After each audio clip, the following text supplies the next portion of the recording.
Hello, good evening, and welcome. Welcome to our Kidlit for Black Lives Canada chat back number 1. My name is Nadia Alhan. I'm your host, and I'm also the organizer. And I'd like to welcome everyone here, and we're going to start off with our land acknowledgement. I just want to make sure that we are, in fact, live.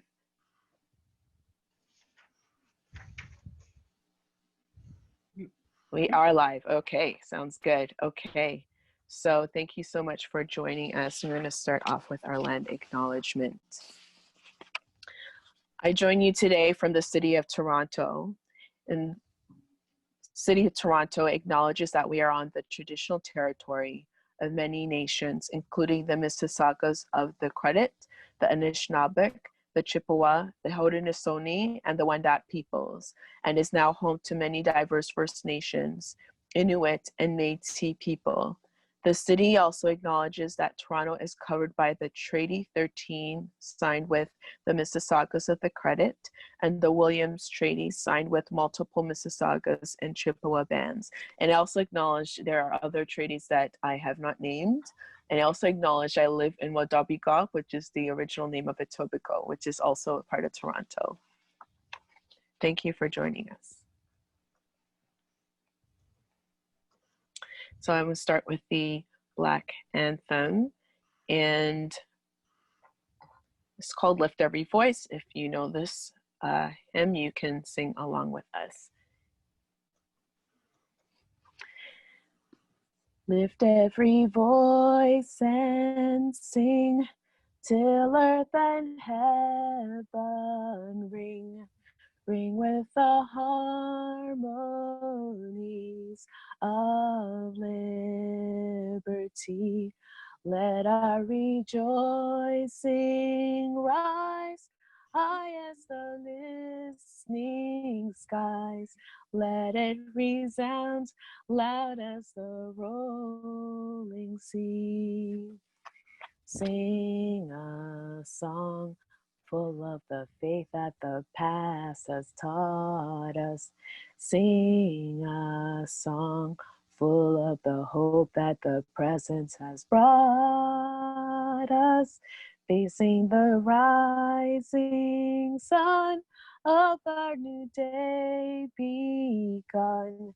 Let us march on till victory is won.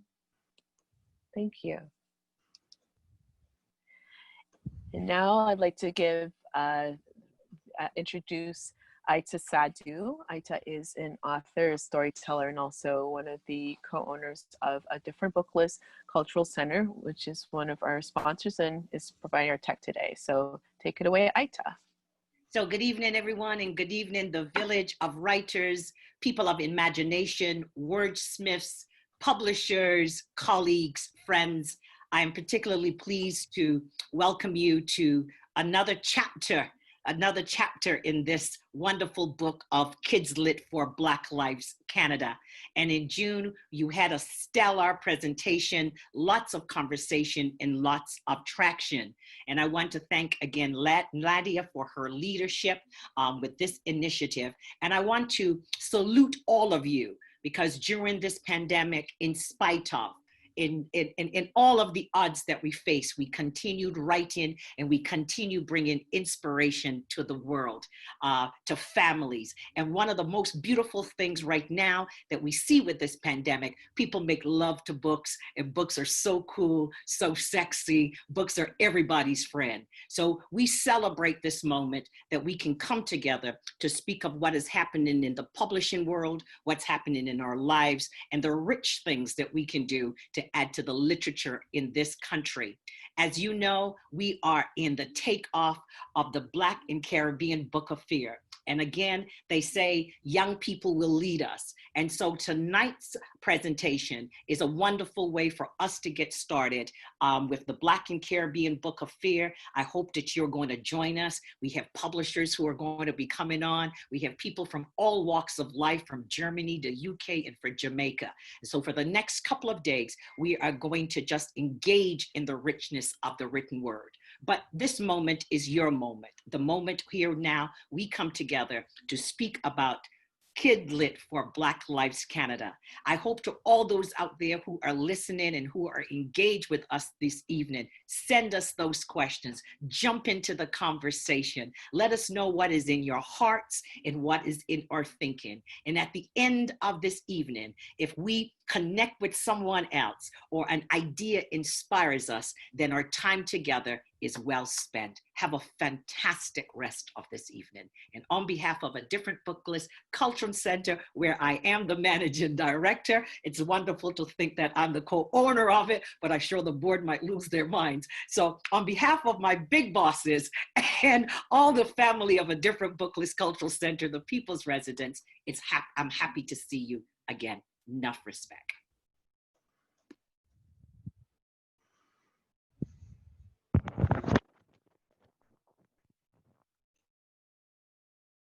All right, so I'm going to go ahead. I wasn't sure if Nigel was going to jump in and say something, but I will proceed. So I'm just so happy to have you all here. And I am going to start with introducing. So I did start off with Aita, telling you a little bit about Aita, who is, the managing director of A Different Book List Cultural Center.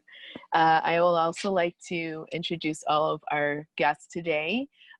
We have about half of the panelists who were at the original Kid Lit for Black Lives Canada event that was held on June 19th with us this evening. And I'm going to introduce each of them and give them a moment to greet you. And possibly while they greet you, I would like them to share with you maybe a highlight from that event it took place in June. So something that they struck them, something that they realized, something that happened, but just a highlight for them from that experience that took place in June. So I'm going to start off first with Sean Morrissette, also known as Subliminal. Sean Morrissette is a multi-award winning artist, motivational speaker, designer, and author of the children's book entitled A Name Just for You. So welcome, Sean. Hey, thank you, Nadia. Welcome, everybody. And big shout out to Aita for that amazing, I don't know whether she was reading or not. I don't think she was, but there was so much energy just off the top of the dome. And I respect that so much. So thank you. And thank you for being such an amazing asset for the community. As mentioned, I do a lot of different things. So I'm a youth worker, I'm an artist, I'm an innovator, and as I like to say, edutainer. So I do a lot of different things. I'm now a father of two. I'm married, so things have changed in my life a little bit with a 3-year-old and a 7-year-old. So I'm not out there traveling as much as I used to. However, my new goal is to really inspire youth to try new things, create opportunities, transferable skills, take things that you try in your life that you don't think are interrelated, blend them, and constantly create new opportunities and modes of expression for yourself. And so I'm very honored and very proud to be doing that within the community. I am getting ready to enter the next chapter of my life. It's a little tight-lipped, but I can tell you that it's going to be full of a lot of innovation that will definitely be going towards the betterment of humanity and definitely helping build the youth within our community for a brighter future. So I thank you for having me here tonight, and thank you for putting this on yet again, Nadia. Peace. All right, and one highlight for you from the event that took place in June? Oh man, so I'm jumping ahead to one of the other questions potentially. There's a friend of mine. There's a friend of mine that lives here. He's from Ohio originally, and him and his wife and his 2 kids stayed up very late to watch the thing in its entirety, and it motivated and inspired them just to get out a pencil, pen, and begin writing their own book and drawing. I think that being inspired to see so many faces of color, it really was really powerful for them. So I think, and then for me personally now, because I did that little beatbox thing, it was kind of, I was very nervous about that, but it really opened up a lot of doors creatively for me to do things online, virtually, which is a new landscape for us. So you kind of, with the springboard for me to begin to start that new phase. So it was fantastic. What a tremendous event. Awesome. Thank you so much, Sean. Sean has actually gave us a preview for the last question, which is, what are you up to? What are you doing right now? So we're going to get to that at the end. So, but I just want to, as I introduce each of the guests today, just tell us, you know, say, greet everyone, and just tell us one highlight from that June 19th event. And if you have not seen that June 19th event, it is on YouTube right now. It has been edited, and all the highlights, all the good stuff's there. So it's all there, that you can actually find it on the A Different Book List Cultural Center page on YouTube. All right, so we're going to introduce, thank you, Sean, and we're going to introduce the next guest, who's Melanie Florence. And Melanie Florence is the award-winning author of Stolen Words and Just Lucky. I'm going to add two other things I know about Melanie that aren't in this very brief description. Melanie is an award-winning author. Melanie is Cree and Scottish, Cree and Scottish descent. And Melanie is been doing some really cool workshops, delivering workshops to potential writers and diverse writers. I attended her Diaspora Dialogues workshop. So I just got to add that part in. But Melanie, tell us greet everyone, tell us one highlight from the June 19th event. Hi, Nadia. Hi, everybody. Thank you so much for including me. I think I came away from that event just really inspired by the amazing panelists that were included. And I also came away with a list of amazing books by Canadian Black authors to add to my to-be-read list. So those were the two things that really I came away with, just some great books and some inspiration by some amazing people.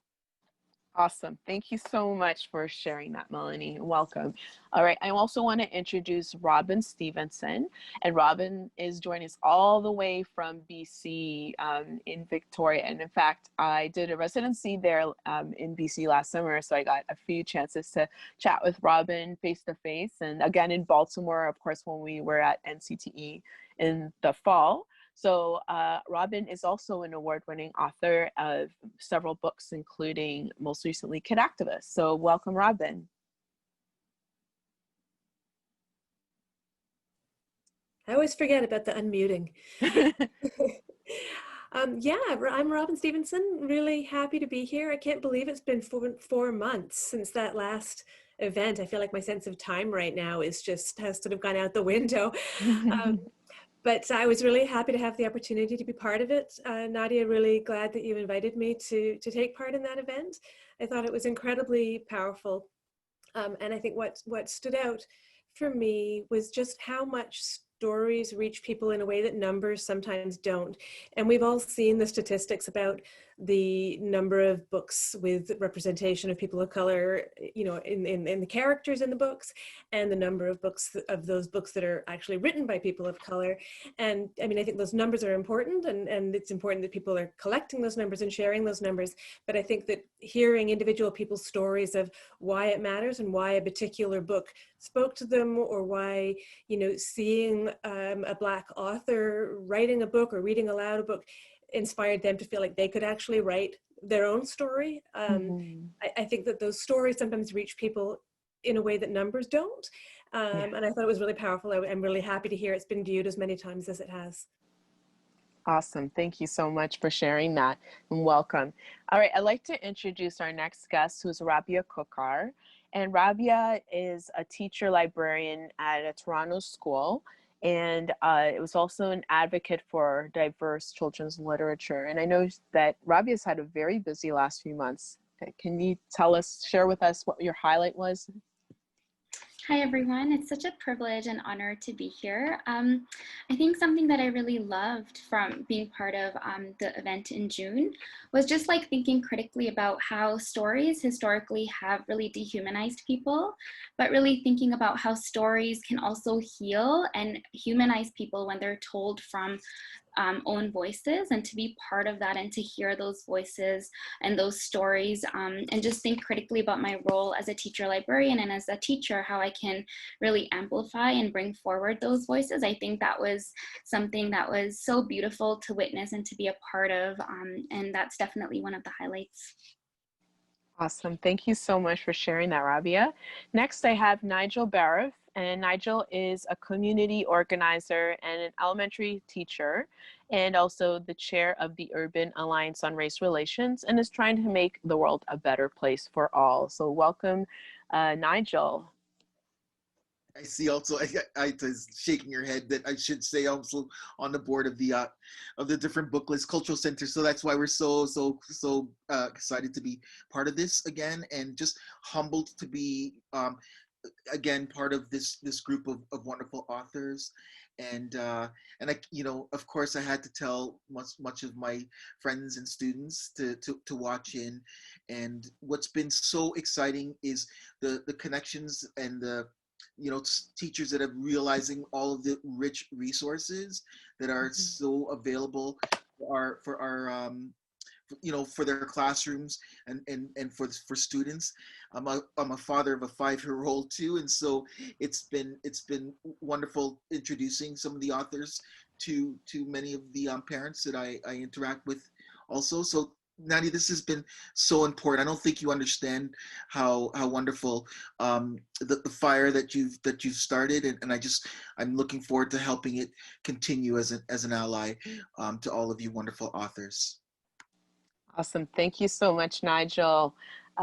And I know that a few people have commented on the songs that you sang at the last event. So that was amazing to have that musical addition to our event. And I should mention, Sean also did a musical kind of spoken word thing,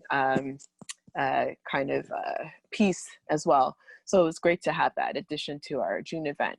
Okay, next we have Ishta Mercurio, and Ishta is very active in the writing community. So I have a very basic description. Ishta is the award-winning author of Small World, but I should also mention that Ishta is also on the board for a festival called the Festival of Literary Diversity, or FOLD. And Ishta is quite active in the Kidlit community. She was actually one of the first Kidlit friends I made when I started out. So Ishta, take it away. Hi, everyone. Thank you, Nadia, for that introduction. As Nadia said, my name is Ishta Mercurio. My pronouns are she, they. And one of the highlights for me from the rally in June was the moment when J.L. Richardson said that she always, when compiling anything, when looking at a bookshelf, when looking at a list of presenters, when looking at anything at all, rather than asking herself, who do I need to put in here? What she does is she looks at it and she says, who is missing? And I think that framing of how to approach inclusion was just so clear and so simple, and yet at the same time so eye-opening in terms of just taking a better way to approach all of these questions of, have I set this up well? Have I organized a good event? Have I been reading the things that I need to be reading? Have I been sharing things with children in my life that I need to be sharing? Any time to approach that, rather than trying to think of all the things that you can think of to put in, flipping that around and saying, I can see who's here, but who's missing. That's really valuable. And that was a highlight for me. All right. Thank you so much, Ishta. All right. Well, thanks for sharing. And next I'm going to introduce Creative Interlude. And Creative Interlude consists of two people, a team, husband and wife team, and that is Malik and Kerry Shea. So can you take it away, and welcome. Hello, well, thank you, Nadia Han. Thank you for inviting us here to Black Kid Lit one more time.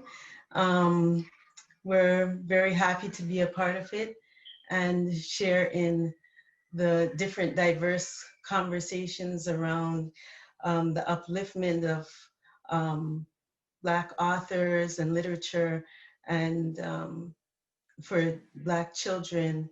And also it helps to benefit not just Black children and Black authors, but everyone as well. Greetings, greetings, everybody. Just thankful again to Nadia and a different book list, Cultural Center, for bringing this together. Thank you to all our allies. Thank you for all the amazing authors and their amazing work.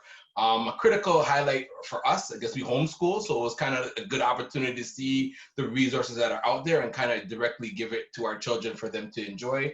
Again, another key highlight was just people responding directly to us in the song that we created or sang in the light of Umi and the importance of shining our light. So again, we really want to thank everybody who's watching across Canada, around the world. And again, we're just thankful that there is literature that speaks to diverse voices, and we're thankful for those who are listening to embrace them and take them a little bit further. Thank you.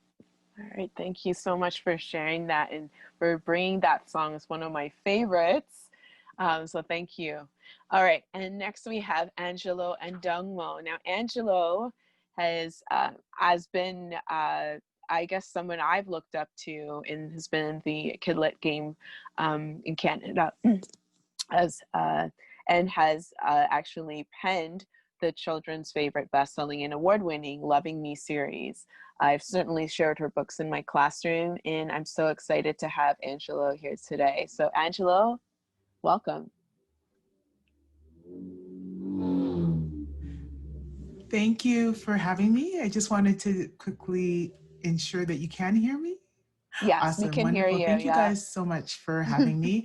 I'm so happy to be part of this follow-up event.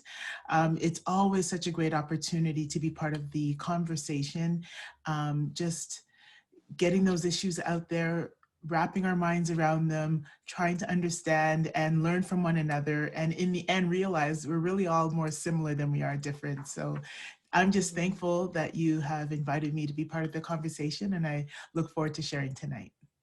Thank you so much for sharing that and for being here.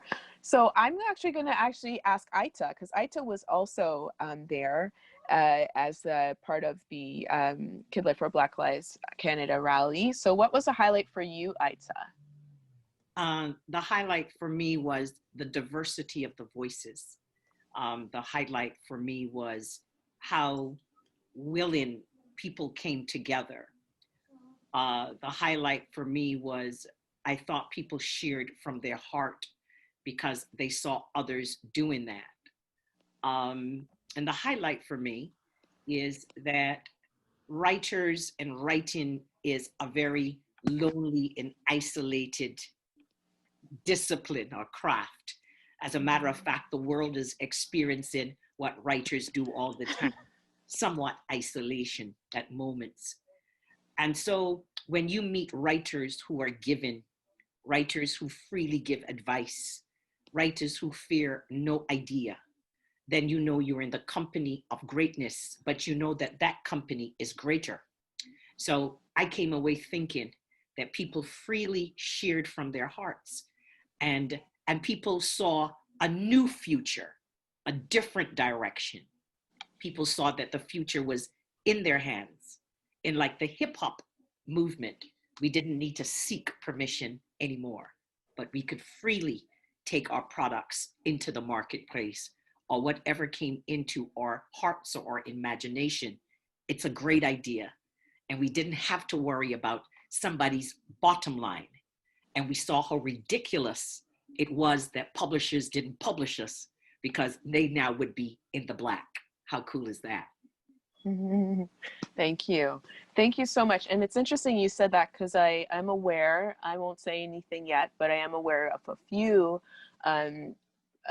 authors that were on the panel in June who actually have been contacted for books and even agents. So I'm so glad that it's opened doors for so many. And this is just a sample of the talent that is out there. So, but I'm so glad we have these authors with us today. So we're going to start off with a few questions. If you're just tuning in, this is basically a post-rally discussion.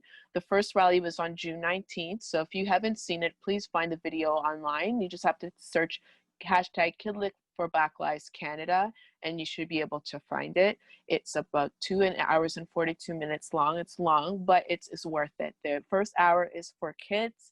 There's a kids programming. There's songs, there's stories, there's actions, there are all kinds of things. Angelo also sang for us there, as well as a few others. Nigel did that. And then in I think there's a 45-minute section just for young people from, I guess, from age 12 to 17, 18.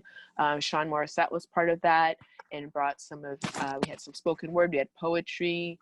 And then in the last hour and 15, it's a chance for teachers and to share, actually teachers, parents, librarians to learn. Rabia was part of that, part of the program, as well as Robin Stevenson.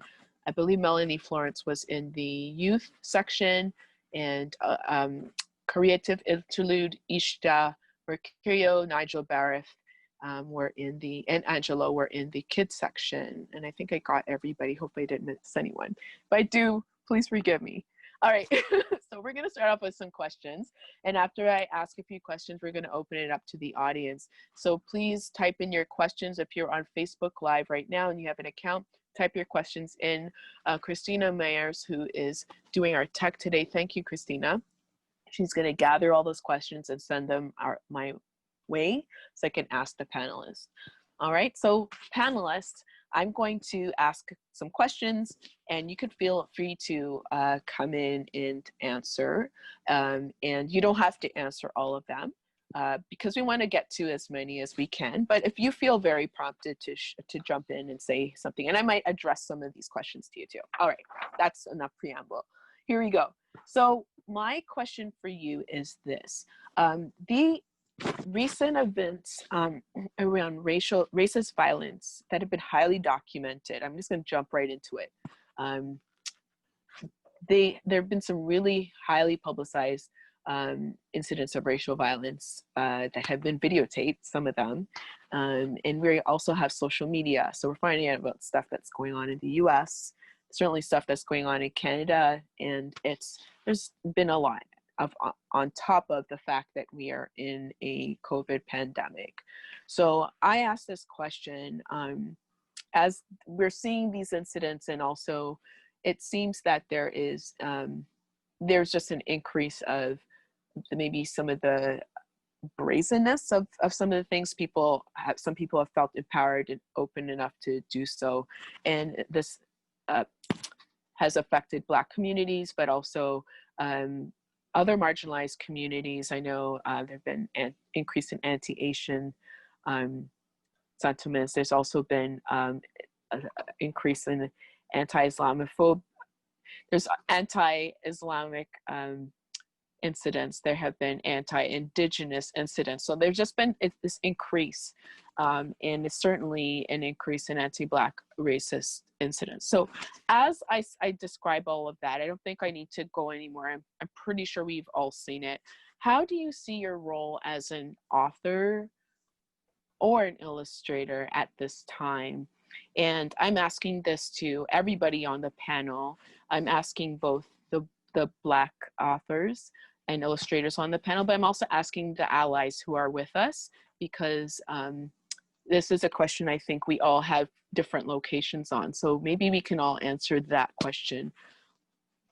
And I just opened the floor to see who, and maybe if you can just raise your hand in the Zoom, and then I can know who can jump in, or if someone wants to just jump in. Yeah, so for us as Creative Interlude, the way we see the brazen kind of imagery is a little bit disturbing, and also sometimes haunting, in the sense that it reminds you of certain times where there's a lack of respect for our lives. At the end of the day, we realize the chants of Black Lives Matter, so we realize the importance as writers. We want to make texts that are in depth, and so people can get a deeper sense of our character. But most importantly, we're been receiving resources and published works that kind of begin to challenge that, right? So I think as from the lens that we're at as creators, we want to basically create empowering tales that kind of help to enhance the character and awareness of our legacy and our epoch.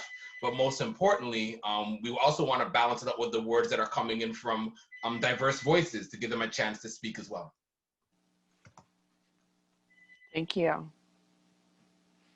Yeah. Anybody else want to jump in? I'm just, yeah, sure, Melanie. I forgot to Yeah. unmute as well. That's Just okay. to kind of add to that, I'm finding social media is not something I'm comfortable on right now. I'm finding that it's very difficult for me to be on social media, but I do try to get on myself. And I think that now more than ever, it's really important to promote Black creators and Indigenous creators. And so that's sort of what I do on my social media. You know, I try to kind of stay off myself, but I do want to promote the voices that I think are really important for people to hear and for people to read right now. So for me, that's kind of where I put my energy, in just lifting up those voices. And really, if I read something, I want other people to read it as well. And I think now more than ever, we need diverse voices, and we need to see these stories being told. The stories are all so different and unique, and there's room for all of them. And I think it's really important to just lift those voices and creators up. Thank you so much for sharing that. I think I saw another hand. Yeah, Ishta, go ahead. Yeah, I mean, I want to echo what Melanie said, that continuing to, I mean, like this is something that I've consciously done on my blog for a really long time, for definitely more than the last year, was consciously try to lift underrepresented and marginalized voices, especially voices of Indigenous creators and Black creators. And lately, my blogging has kind of fallen off. So I've chosen to lift voices in other ways, you know, through boosting people's books on Twitter or on Facebook. So, you know, echoing what Melanie said for sure. But also, I feel like I'm coming at it from two directions. From one direction as a creator, I feel more of an urgency to write books that celebrate the varied lives that children have, including Black children, including Indigenous children, including biracial children, including Asian children, but especially, you know, I feel, I feel an urgency to write more books that celebrate the wonderful things, the wonderful humans that these children are, and the wonderful things that these children can be. And that's from the creator side. And then from the other side, as a member of the community, I have felt more of an urgency to call out and push for change in areas where I see big need for improvement. You know, there was an incident where there was a diversity panel that consisted entirely of white people, and I decided that it was important to speak up about that. And so I feel in this moment, I feel like it's kind of important to kind of come out, you know, from multiple directions when I can. And there have been days when I just had to stay away from social media because I just needed a break. Mm-hmm. Yeah. And that's okay too. But you know, that those two areas of, you know, mentioning moments where there needs to be improvement and also putting work into the world that celebrates children. Mm-hmm. Thank you. Is there anybody else who wanted to speak on that? Sure, let's hear from Rabia and then Aita. I think it really helps me consider my role as an ally and as a teacher and like the sphere of influence that I can have. So, you know, just really thinking about what allyship can mean. So like listening, learning, and then amplifying in my spaces, whether that's, you know, bringing forward those stories that are written by own voices. And also, you know, like really critically thinking about how I'm teaching things. So if I'm teaching a specific skill, I'm also thinking about the different stories that I can bring in that will honor, respect diverse people, and still teach that skill or what's needed. So I think just taking a minute to just pause, listen, learn more, and then just to amplify in my spheres and in my platforms. Thank you. Aita? Thank you. I'm very happy that Rabia came before me there as a teacher librarian, because I feel as an author, part of our responsibility, or the pressure now, is to ensure that we have greater relations with teacher librarians, with educators. They determine the value of us. So we've got to change thinking there. At the end of the day, we can produce resources in the marketplace. But if those resources are still marginalized, we still will have a struggle. Today, I also thought about the word ally. And I smiled just now because I want to go back to comrade, because that makes me think that my struggle is more intense. And sometimes words become very sexy, and then they begin to lose the essence of their origins. But back to my original statement, I believe that the relationship now as writers, and those conversations that we have with educators, new educators, young educators too, who are coming in to the profession, it is important that we have deeper relationships with the custodians of our children. And in right now, there is a movement around saving or keeping libraries in schools open, because it's such a pivotal space that the whole school surrounds. Librarians and library technicians are going through difficulties. So as writers too, all these other parallel things are happening around us that we can impact, we can be part of. But that relationship with the educational system, who will not say to students, this is the first book. No, this is a book that is in the tradition of many millions of people of African descent that have written. But today, this book has made it to the light of day, so that our history doesn't start yesterday or Black History Month, but our history is seen as a continuum. So this is where I feel part of my pressure as an author of how now I'm going to have a new relationship with educators. Thank you. All right. I'm taking notes. This is part of my learning too. So I hope you're taking some. All right. Anybody else have anything they'd like to add to that? Go ahead, Sean. Yeah, I'll be brief. It's a difficult time. I try my best to be optimistic as opposed to a pessimist. And I like to look at the glass half full as opposed to half empty. It helps me cope. It helps with my mental health through these trying times. So what I'm getting at is I think that while there is so much that we're being inundated with in the media and social media, I think that there's an amazing opportunity right now in the sense that I'm seeing, for example, organizations on social media, I won't name them, but I'm seeing them putting up black fists now and things that I didn't see before. So there's an incredible opportunity. There's a flame right now for us to really grab a hold of. My only sort of caution or concern is that we cannot allow this to be a blip. We cannot allow our work to be tokenized. So there has to be ways or instruments to dig our feet in the sand, so to speak, to make sure that the movement that is happening right now, the momentum, the trajectories that are being set forth is something that cannot be derailed, co-opted, distracted, changed.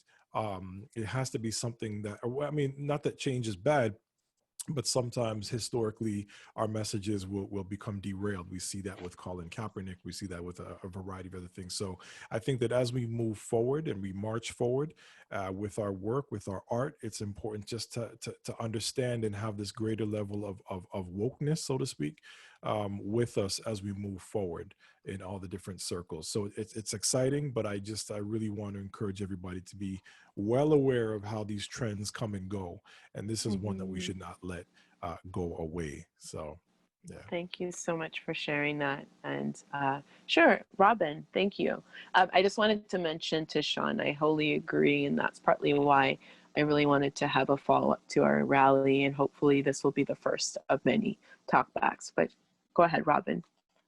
Yeah, just wanting to springboard off something that you said, Sean, about history and optimism, and thinking about young people and the impact of, you know, being on social media, being inundated with, you know, videos and stories of really horrific things that have happened, people like them being targeted, and just the trauma of being exposed to that all the time. And thinking that for me, one thing that I think can help with optimism or with being able to have hope is knowing about some of the historical struggles that people in the past have fought so hard. So many people have you know, sacrificed a great deal to fight for change, and change has happened, and they have, you know, there have been many victories and successes. There's still a lot of work to do, but I think understanding the history and knowing about some of the people who have fought for change, and knowing that the rights that we have now in the world, you know, only exist because people have fought for them, right?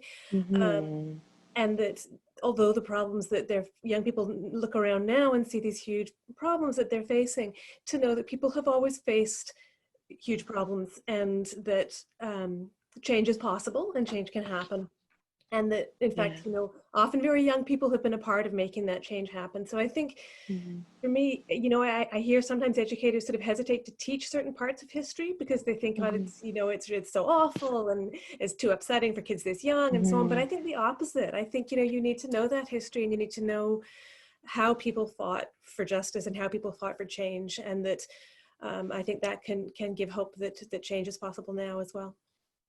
Thank you so much, Robin. And certainly your books and the number of books by creators on the panel reflect that, like, to talk about those historical struggles and how people have overcome so much. So I'm going to move on to the next question. And certainly I'm thinking about the rally, and some of the talking points that you've addressed have also come up in the rally. And one of them was the importance of allyship. So definitely feel that, you know, in addition to a conversation with Black Canadian authors and illustrators, there's an importance to have allies, and also people who are understanding, can actually share the information with others, you know. But one of the other topics that came up a lot was the importance and that significance of finding that book by that Black author, to let Black children know that they can also write books one day, that they also can become illustrators. That was something that came up a few times. Certainly part of my experience, to know that, in fact, yes, you could be an author too one day. So I just wanted to bring up some statistics because I love actually, this organization has been doing this every year. So this is something that actually I'm going to mention Zetta Elliott, who is a scholar but also an author and was on our panel in June. She has been tracking this in Canada to see who is writing the books about Black Canadian experiences, and she's been tracking it for about 10 years, and then she kind of got discouraged and just stopped tracking these numbers. But I've been keeping my own unofficial records, and I've been also looking at the University of Wisconsin's Cooperative Children's Book Center stats. They put these stats together every year, and I actually got to meet in Baltimore last fall. I got to meet one of the persons who actually does this stats. So they look at all the books that are published in North America. In the Canadian children's book industry, we are largely, the US is a huge market for Canadian authors. So they look at all the books in North America, and they found that 6% of the books were written by people of color. That's 6%. And out of that, 2.8% of the books were written by Black people. And these are US statistics. The Black group, that 2.8% is the largest out of all of the other underrepresented groups. And I have to say that when I try to do my version of Canadian stats, just looking at the Canadian stats, I had to find that I had to kind of do my own calculation because we don't have those numbers. They haven't been calculated in Canada. And that's something that I would love to see. and advocating for that. I know that the late Sheila Berry, who was a publisher at Groundwoods Books, also said we need to actually have numbers to know where we stand in Canada. And I have come up with my own magic number of where I think we should be if we want to even replicate those US stats. Because we should be at least having 14 to 22 books, children's books, every year published by Black Canadian authors. And I'm telling you, that's not happening. So hence, we have a very rich, we have a lot. It's not that we don't have Black Canadian authors, we do, but I'd say most of the Black Canadian authors, kidlit authors, are self-published, right? So they're independent, and many of them are doing this on their own by any means necessary as a first choice, or doing it as the alternative of not getting into the Canadian children's book industry. So I gave you a lot of information.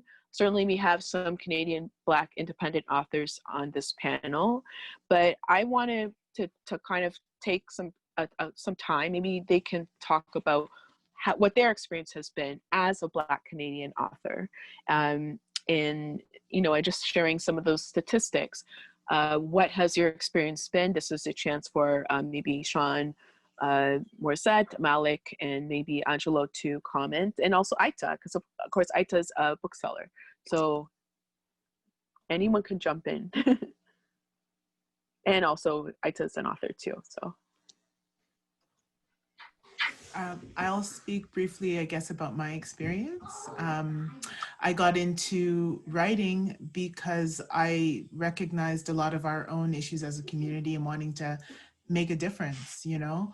I thought I was going to try, I apologize for the background noise. I thought I was going to be, to try to become a quote unquote published author, but I also recognized that the subject matter that I was dealing with, somebody who's not from the community might not understand the urgency of it.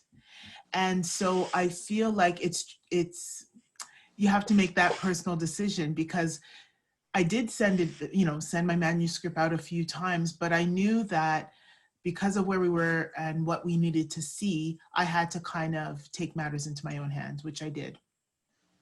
And I find that it is a blessing, but it's also a challenge, right? Because you do everything on your own. You have to figure everything out. I was lucky enough to rely on a group of other self-published poets, and Knowledge Bookstore, the owner there, shout out to Sean from Knowledge Bookstore, really encouraged me to do it, to go for it and get it done. And I figured out how to do this.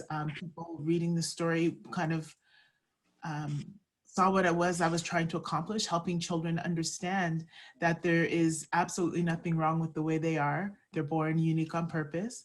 I'm just amazed at the journey, because it really shouldn't be this difficult, especially because there's so little of us out there who are published. I just assumed that it would be an easy connect, that of course my book could get published, but it's just not the case.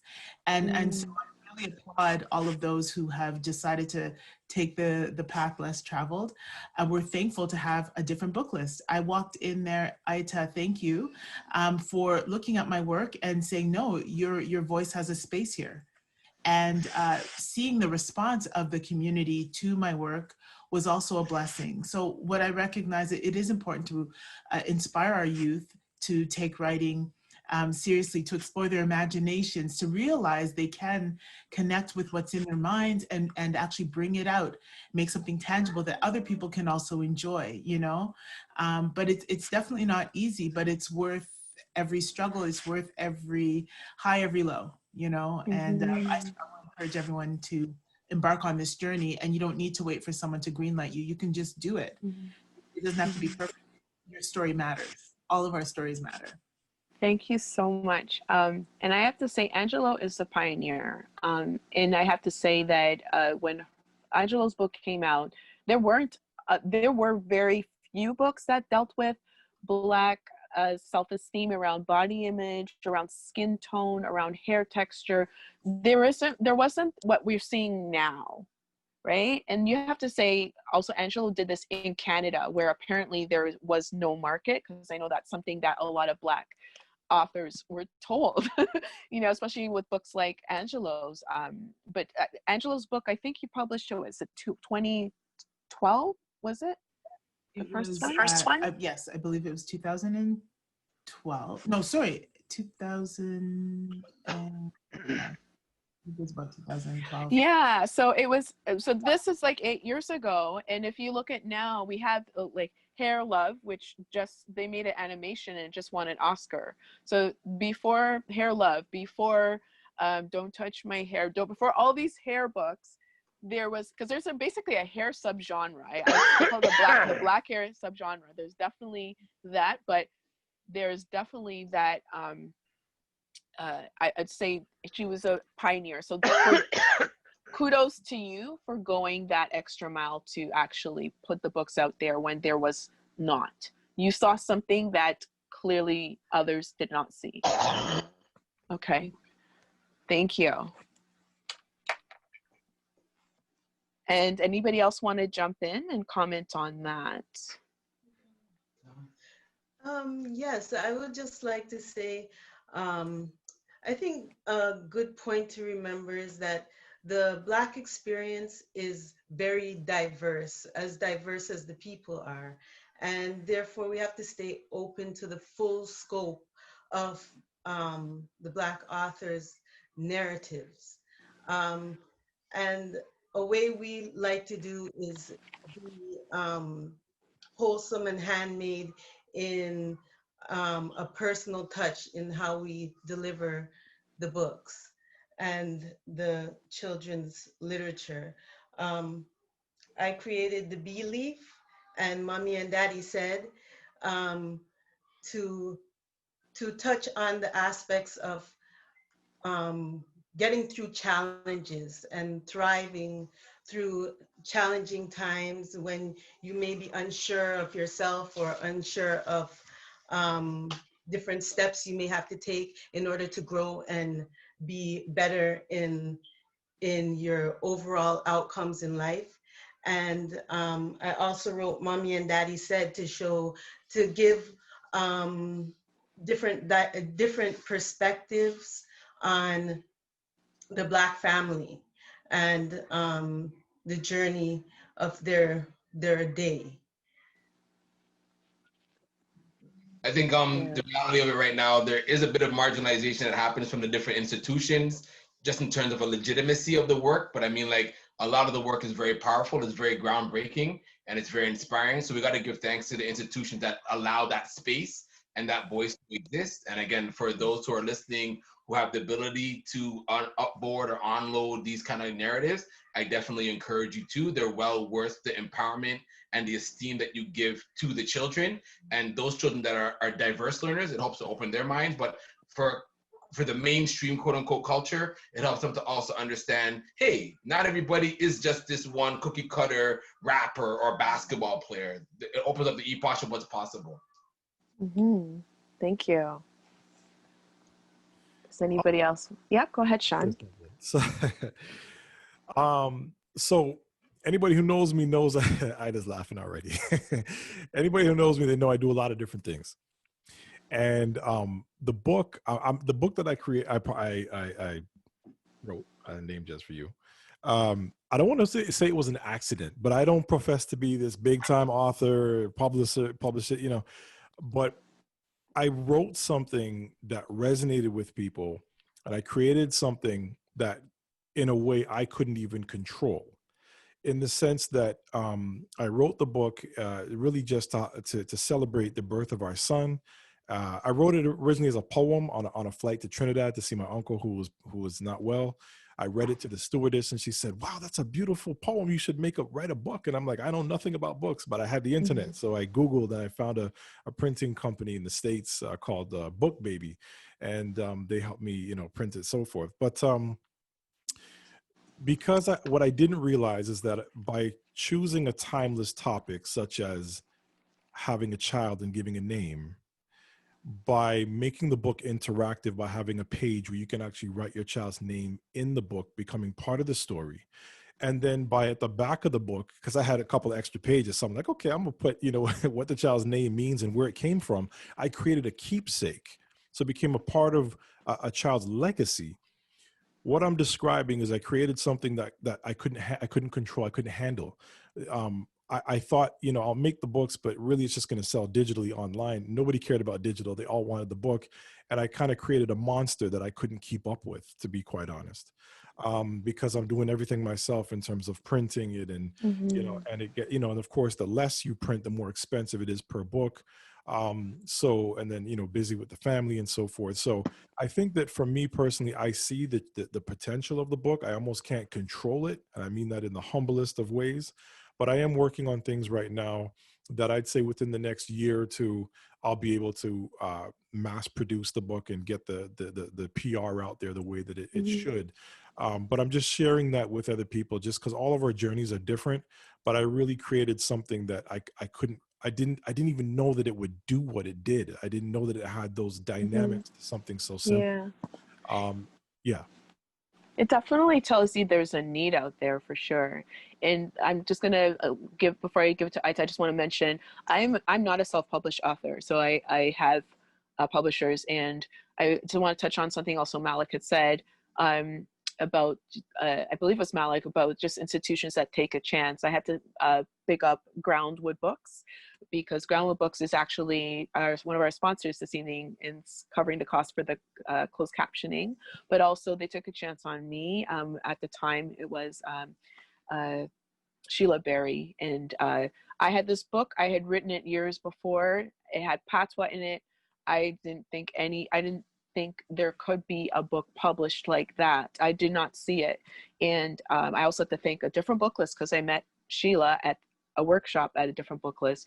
And when I did, Sheila saw the potential of the story and published my book with patois. I still to this day, I don't know very many books that have patois in it that were published in North America. So, and they have actually published, that was Malika's Costume. They published Malika's Winter Carnival, and now Malika's Surprise is coming out next year. So to take a chance on this book that had some unconventional patois, Caribbean patois in there, and say this is a book that can be marketable, and we will take a chance on it because we see the potential. It's amazing. So I just wanted to mention that. And I know I was going to give it to Aita, and then go ahead, Aita. Wonderful. And Subliminal, your book, named Just for You.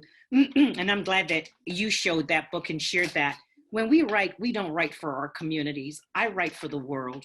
And I'm sitting here thinking, most of my education, I know Chaucer, Shakespeare, everything British, everything about the rest of the world that I knew about myself. And boy, we were brilliant at it. We passed A-levels, we became doctors, we became so many scholars of learning another culture and another way of life. Yeah, right? And those people obviously wrote for the world. So here we are now. We are writing for the world. I want Black children, when they see the books, they run and they think, oh my God, I am so up in that book. I'm on the cover, I'm in the story. This is good.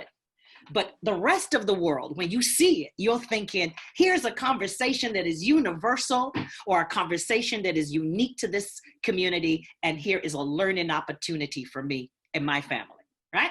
Because we've had this experience of colonialism, having to know all these other things, speak a whole different language, all of that stuff, right? So we are saying, we are presenting information to you. So when we give you the book, it's about the environment. It just happens that the characters and the narrative and the lens look like somebody else. This is what we're doing. And tonight, what is beautiful about how we move in here is that we're not asking for permission, but we carving out the space, which then makes me begin to think about the distribution. Because again, you can have the products in the marketplace, but you gotta get rid of them and get them into the hands of the people.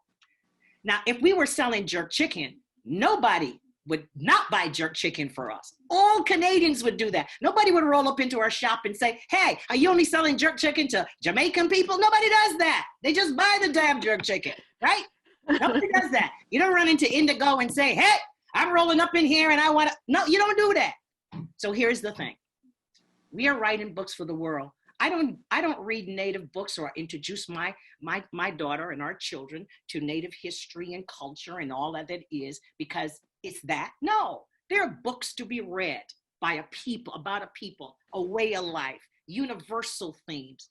So when Subliminal rolls up with this book, you know, a name just for you, that's everybody out there. It might have his cute children in it. Hey, but your cute children in your home too should be put their name in that book. Booyah! So that tomorrow when you go to school, you could say to the friend down in your class, hey, look at me. I got you in my home. In my career as an author, I have met so many people who have read, and I'll just use Christopher Clean Up Your Room, right? I mean, and it's about whatever. But my point in all of this, we are not in the world to sell products and things to only our people. You can't be locked into that conversation at all. Then that's not business or the marketplace. So with educators, those people who have that gate that are going to say, yeah, I'm going to use the resources, and parents, this is good. Here's the thing.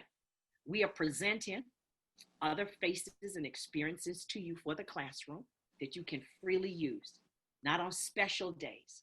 And in families, in your homes, any night, you could pick up another book and enter another world, and it would be the coolest adventure. That's what we were taught. And let's take you on an adventure with Nancy Drew. Oh my God, one more time. Let me take you on an adventure. I knew about sandwiches and cucumber sandwiches, and I never even had that in Barbados. Okay, my God, bring on some codfish stuff up in here now. But when I got into this society and the Cuban sandwiches came, I knew how to receive them. Hey, right? Yeah. So when you come now into our space, because you have read the books that we have written about us, then you know how to talk to us. So, and the last thing I was going to say, in this pandemic, if the next person asks me how to talk to Black people, I will freak right out. If you have been reading the books, the children's books to your children, you would know about Anansi and Burr Rabbit and Coyote and Zuma, the trickster characters that represent our people. So then you can talk to us the next time you see us, right? Yeah.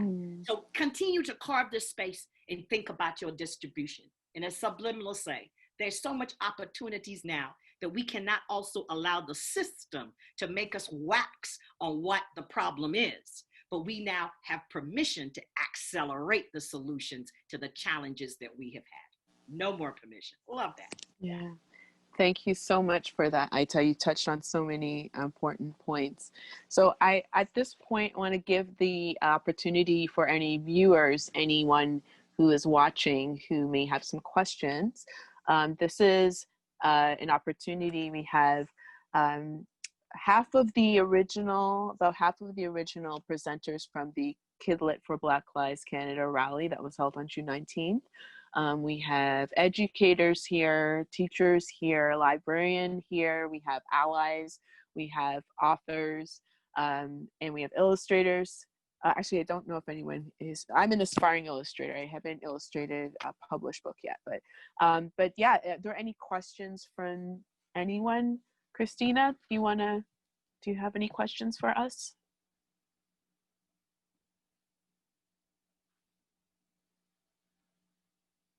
No questions yet. Okay. So no questions yet. So this is your chance if you have some questions. I just want you to know that you are welcome to ask questions, and this is your time to do so. Is there anyone out there? Anyone out there got questions for us either? All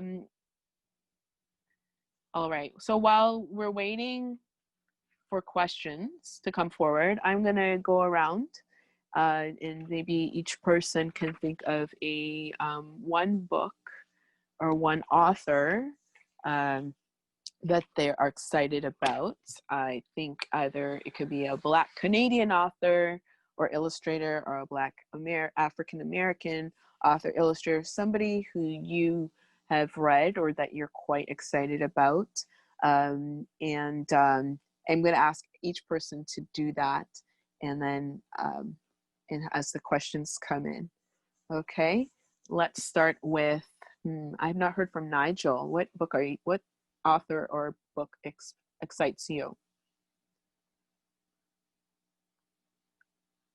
Your mic. I mean, because I'm normally a nonfiction. Don't get mad at me. But right now, my fiction book next to me, is a book of Negroes that I've picked back up again during the pandemic as we, and I think because of this moment of racial reckoning that we're in right now, and why this has been so important for me, because I do feel like it's authors, it's creators, it's the illustrators that are going to be able to show us that vision, give us that courage to make it past or through this struggle that we're in right now for justice, for Black, Indigenous, and people of color in this country, in this city, in the world right now, and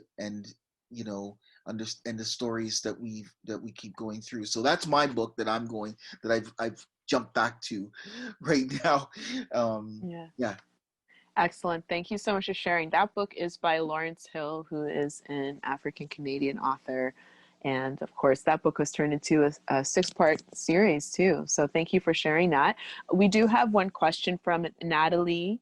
And Natalie asked, for the authors, are there any new books for us readers to look forward to? Are you asking, I'm presuming that Natalie's asking about upcoming books. We're going to close with that, right? So we'll get to that very question very shortly. So we can have a chance to share what we're working on. So let us, let's see. I also am going to ask Rabia. Rabia is a teacher librarian, so I know Rabia spends a lot of time with books.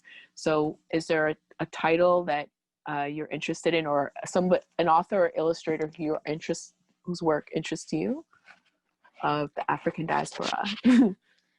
I think there's so many like fantastic writers and illustrators, but recently I read the book Proud by Ibtihaj Muhammad, who is an Olympic medalist. And she talks really fearlessly about her own experiences of just, overcoming like racism, othering, Islamophobia. And although I couldn't really relate to, or, like the racism part wasn't my experience, I really connected with the Islamophobia and othering that she experiences, and how she sort of like acknowledges that and honors that experience. But then she also, shows us ways to move beyond that. And I think as a racialized Muslim woman, not really having representation, and you're also dealing with a lot of these big issues, seeing your experiences reflected in books, and then having ways of like finding healing and meaning in stories, I think that has been really powerful for me. And I think it just speaks to this idea that like seeing yourself reflected and seeing your experiences that you might think are like in your head, really like written about and just reflected on and honored. I think, I just feel like it's such a healing process as well. Awesome. Thank you so much. So I think with that, I did notice there's another question from Tanya. So I think I'm going to actually be ambitious here, in the sense that we're going to go around to everybody. I'm going to give them a list. I'm sorry. So we're going to, you're going to tell me a project or a book that you're working on. You can give a tip for children's publishing. So how to get in. Someone asked about that. That's a question from Tanya. What is the best way to get started if you're an aspiring author? I've currently written a children's book. What is the recommended first step in the publishing process? So you can give that tip. And the last thing you can do is, any new books to look forward to. Okay, so we're going to go around to everybody, just because we want to make sure we have just enough time to hear from all. And I'm going to start with, let's see, why don't we start with Angelo? So I typed Angelo, I put all the questions in there. And if you want to respond to pick one of them, all of them, and this is your opportunity to share what you're working on. Okay, so I would say during this time, it's just been, I've just been really inspired to do a lot of writing. So I'm currently working on a story and I haven't figured out yet what age group. I've just been allowing myself to just write. So I'm currently working on that. I also have another book that is ready to go, but I'm sort of figuring out what path to take with it. That's a children's book, and it's another celebration of a part of a certain aspect of culture that is kind of global culture. There's something that we kind of all enjoy that I thought, you know, this would be nice to tie a multitude of people into because we really enjoy it. But anyway, that's a children's story that's kind of ready to go. And once I figure out which direction I'll attack. In terms of who I read for entertainment, my faves are Beverly Jenkins, she just writes the most amazing love stories and she places them in historical times. So you get to learn so much about the time that it was, what the struggle must have been like to be, say, a Black person falling in love.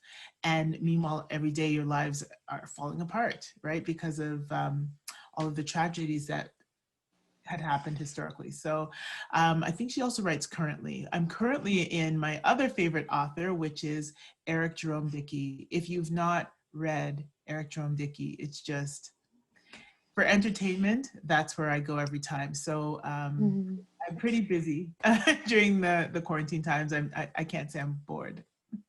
Awesome, thank you.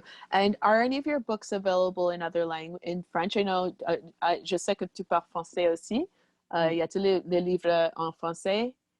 Oui, je les ai traduits, mais je dois compléter, je dois décider où je vais les créer. Comme, ils sont complètement traduits, mais je n'ai pas encore fini le projet, donc j'ai besoin d'un petit peu plus de temps, mais ça va arriver, certainement. En français aussi. Alors, excellent, merci beaucoup.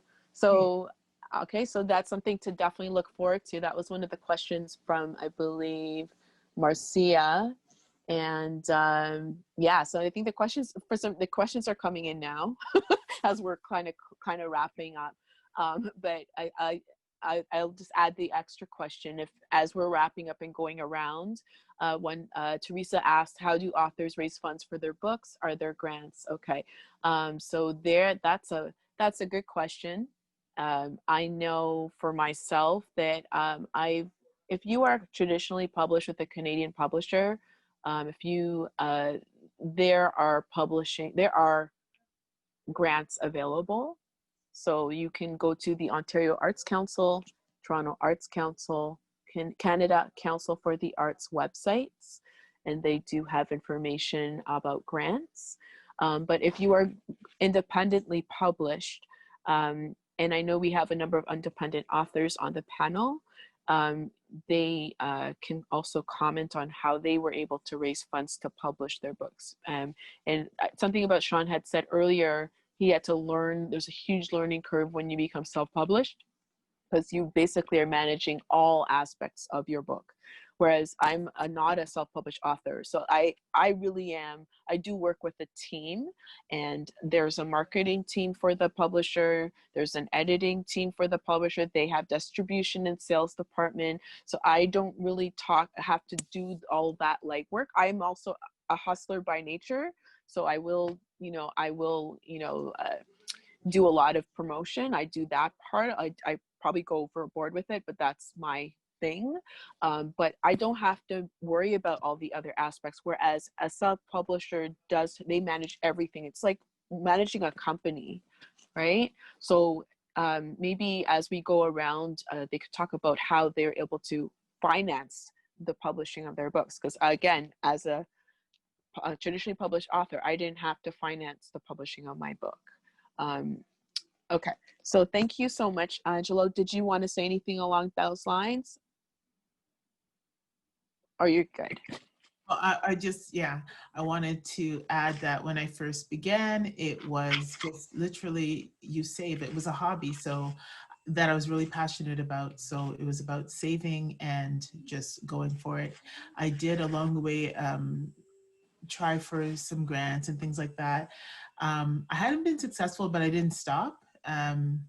So it's one of those things you have to just continue pushing. I don't have a team per se, but I do have community members that believe in me. I'm just so blessed to have that opportunity. Otherwise, I really wouldn't be here. You know, when I walked in to Ida's bookstore, she saw my book and gave me a chance. She believed in my work. You know, same thing with Knowledge Bookstore, same thing with Malik. Thank you guys so much.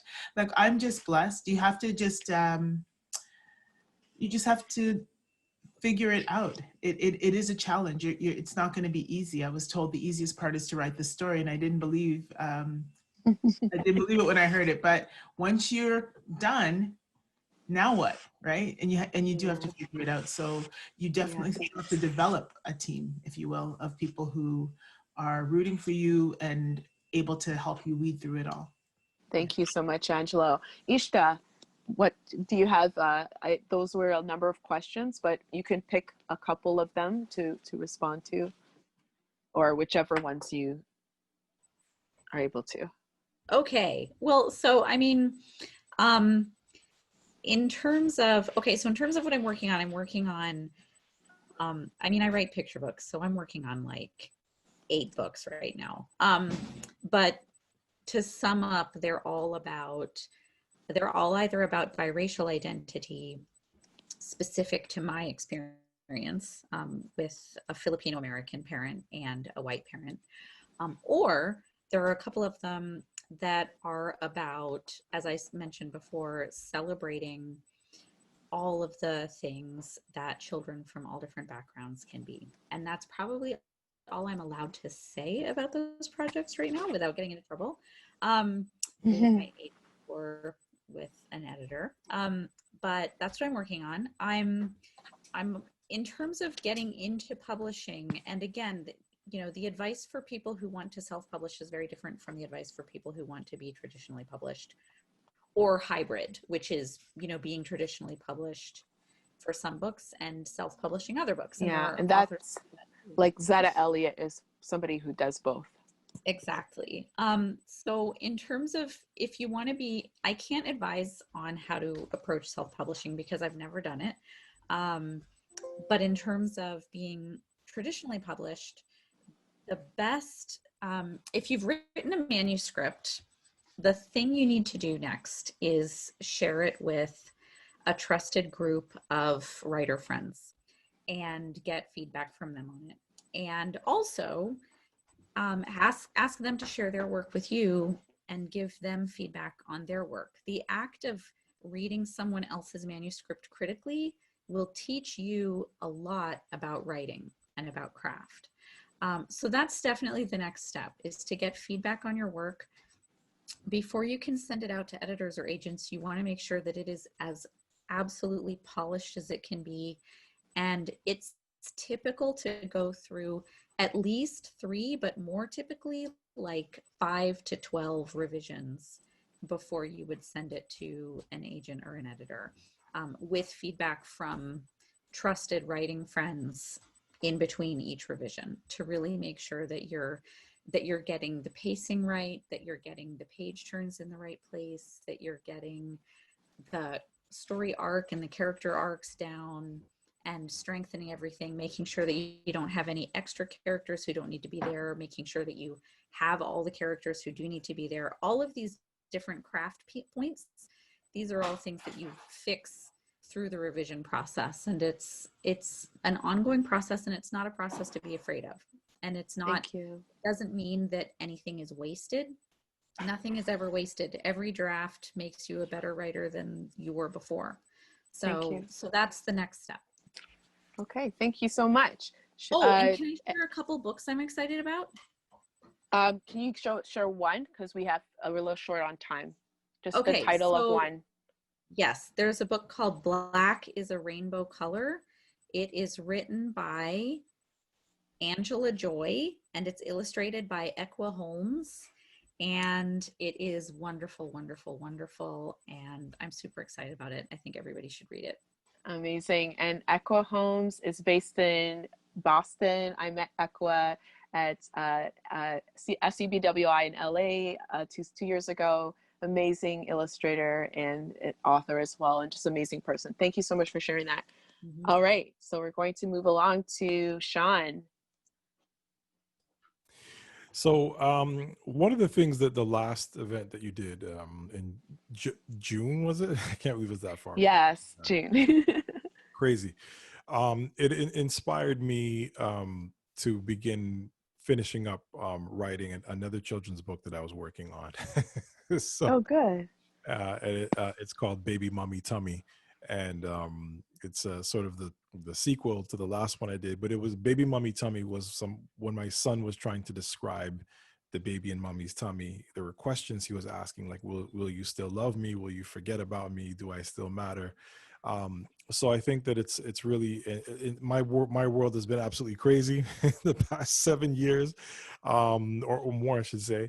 But I think it's really inspired me to get back and to finish up what I started. So I'm really excited to do that. Yeah, and work with the person who illustrated my book was Quentin Versetti, fantastic Canadian artist. So hopefully I can get him back again. He's probably busy these days. He's very busy. I think he's in Montreal now, but yeah. he's like a brother to me, and we worked very, very close. I have a background in Photoshop and InDesign, so we went back and forth. I was very, very much involved in not only writing it but also editing. So hopefully I can lean on that a bit to expedite the process. So that's something that in terms of writing that I want to get back on and finish up. Et je voudrais savoir si ton livre est disponible en français aussi. Do you speak French? Sorry, I thought you did. I know.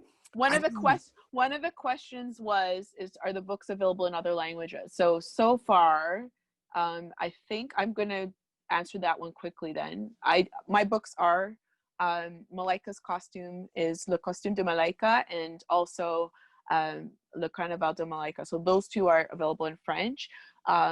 And of course, Angelo is translating, because Angelo is also I think your first language is French. maybe, but supposed to be, but the reality is that when you live among people who speak English, you start to lose it, right? So yeah, so that's what's happening. So that's to answer that question. Yeah, thank you, Nadia. I thought you looked at my last name, and I thought that's why. Oh, I think that's what I thought. Straight yes, up and down French. It's French. I thought so. I'm so sorry. All right. Okay. Let's hear from Melanie. Okay, so I have a bunch of stuff coming out, but one that I'm really excited about is something different. All authors are always excited when they do something different, but I have a picture book coming out with Kids Can that's kind of just a joyous look at a little boy playing in the rain and dancing around in rain puddles, and he effortlessly goes between speaking English and Cree. And for me, I wanted to reflect the experience of a boy where it's just as natural to have him speaking English as it is to have him speaking his Cree language as well. So I'm really excited about that.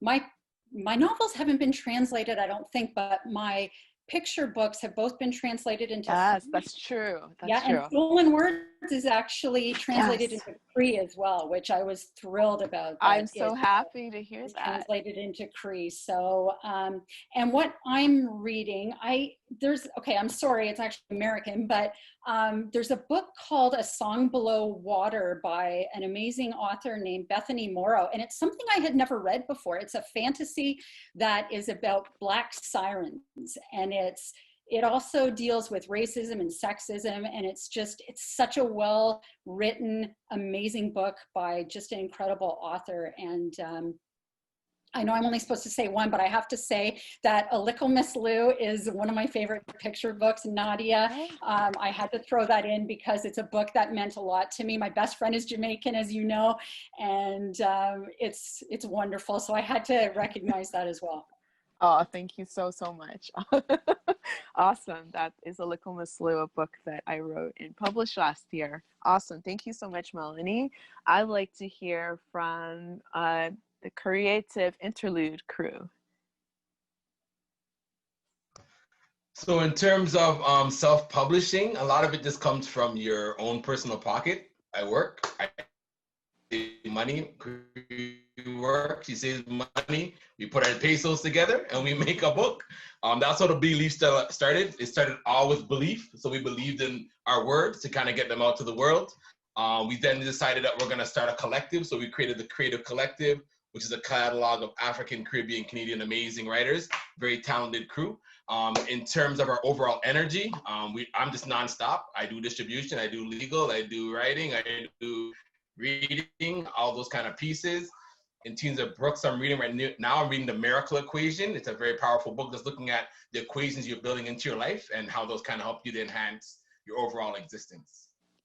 And Thank you. for me, some projects that I working on or bringing out soon. One is called A Little Cutin' in That Hat, which is a story about a little boy and his mother. She's secretly watching him while he's playing with a basket of hats, and he goes through different they go through different songs and stuff like that. And then also another book that I'm working on is Heights.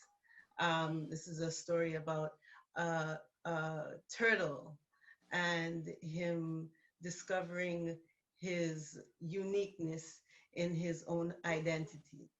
And yes, plus I have many other projects that I'm working on and excited about. Believe 2, Believe 2 coming out soon.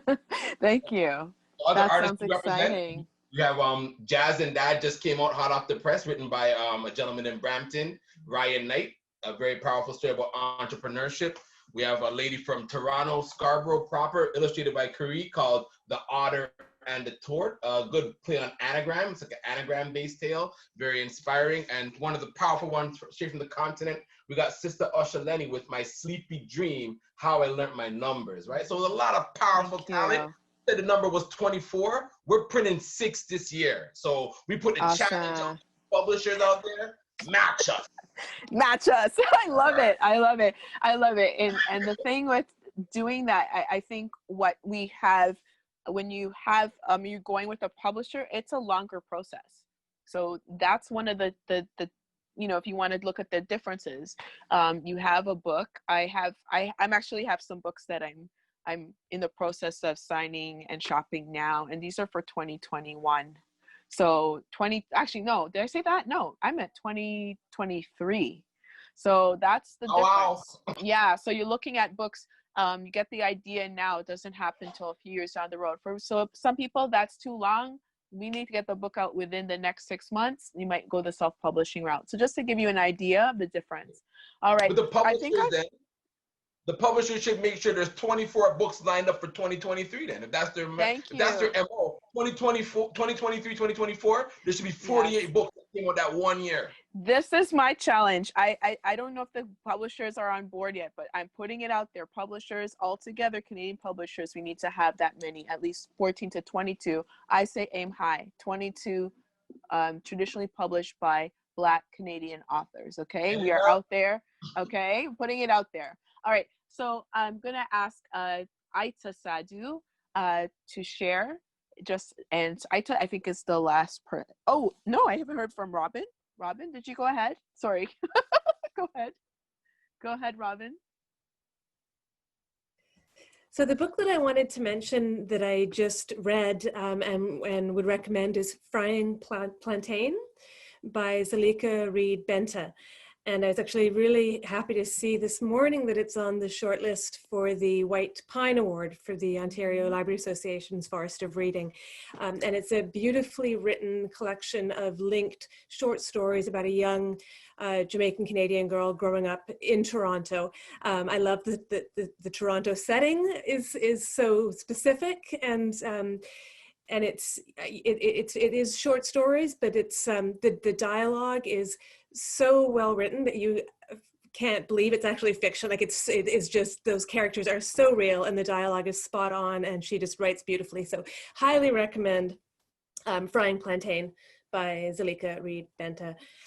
In terms of tips for writers, I would say, the more you can connect with people in order to do the research and ask the questions, and whether you're connecting online or whether there's a local writing community that you can connect with, don't be shy about reaching out to people and asking questions and asking for advice. I think that the Kid Lit community, can be a very supportive community, and I'm always happy to hear from aspiring writers and people who, have written something and want to know what are the next steps. I'm always happy to hear from people like that. And I think lots of us are willing to share information and advice and so on. So, do the research, make the connections, and learn as much as you can to help you get that book out into the world in whatever way you decide to do it.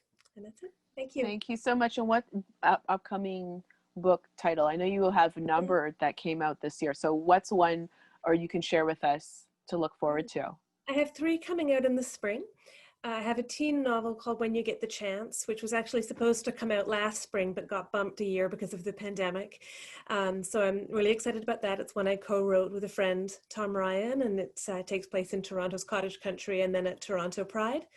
I also have a nonfiction middle grade book called Kid Innovators, which is the stories of a number of different innovators and entrepreneurs, from Jacques Cousteau to Alvin Ailey to Florence Nightingale to Madame C.J. Walker, and it's their childhood stories. So I'm excited about that one. And I have my first, well, it's not my first picture book, my first illustrated picture book with a sort of an artist that actually illustrated it, because my other ones are photographs, and it's called Pride Puppy. And it's illustrated by Julie McLaughlin, and she's done a wonderful, wonderful job. And I'm really excited to be able to share that one. Yeah, thank you so much for sharing that, Robin. All right, so Aita. What am I reading? Right now, I think I have too many things to read because we've got this festival. But I'm reading and I'm feeling Yolanda Marshall's my Soca party. My birthday with jell-off rice and steel. Yes, so it's nice. It's a very cool, and that's I think that's with Nelson Publishers, but she also did the self-publishing route. So props to her. Zetta Elliott, who will be our guest tomorrow, and I'm feeling her book, Say Her Name. I'm bigging Zetta up because she straddles Canada and the US. And yeah, and everything that you people have written, I am forced to kind of read oftentimes. I need to talk about it, but I am just absolutely thrilled with all the enthusiasm and all the excitement that I'm seeing and I'm hearing, and yeah, very, very, very good. Thank you so much. That's awesome. Awesome. All right. Well, you know what? We've covered a lot of ground this evening, and I want to thank our presenters. I'm going to quickly, I don't know, to answer this question for myself. As I mentioned, I'm working on stuff. I'm also in grad school. I'm doing a Master of Fine Arts in Creative Writing.